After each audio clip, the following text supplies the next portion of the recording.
We've now seen the start of a European plan for peace in Ukraine.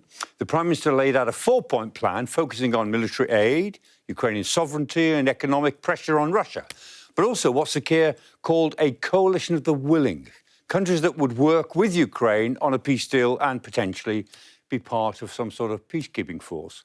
Now, here are some of the European NATO leaders at the weekend. It's all happy families, but how many of this group are actually willing? Well, the maker of the coalition is something that Keir Starmer is keeping fairly quiet about because it's an evolving initiative.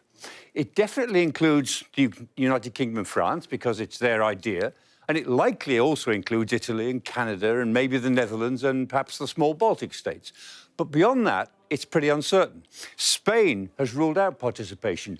Germany cannot agree to such a commitment when it's in between chancellors. Poland has a pretty big army, but is clearly nervous that if it deploys a proportion of its forces to Ukraine, it'll be short of troops to declare any future Russian aggression attack elsewhere in the north.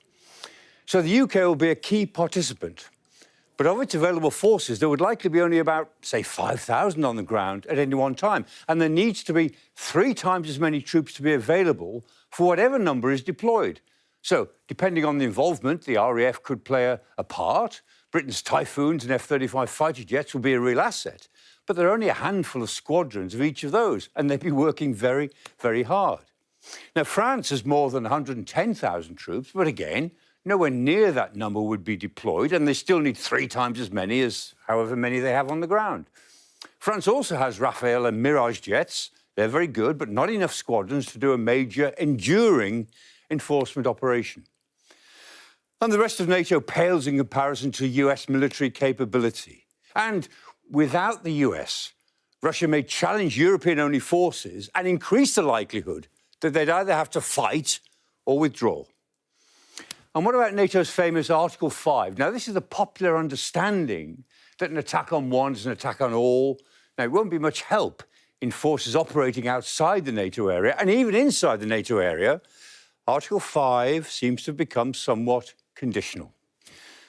Ultimately, this initiative is designed to show the US that Ukraine has to be part of any Trump-Putin negotiation and that the Europeans will have something to offer in making it work. And it shows Russia that the Europeans have something to offer Ukraine if it simply decides to fight on.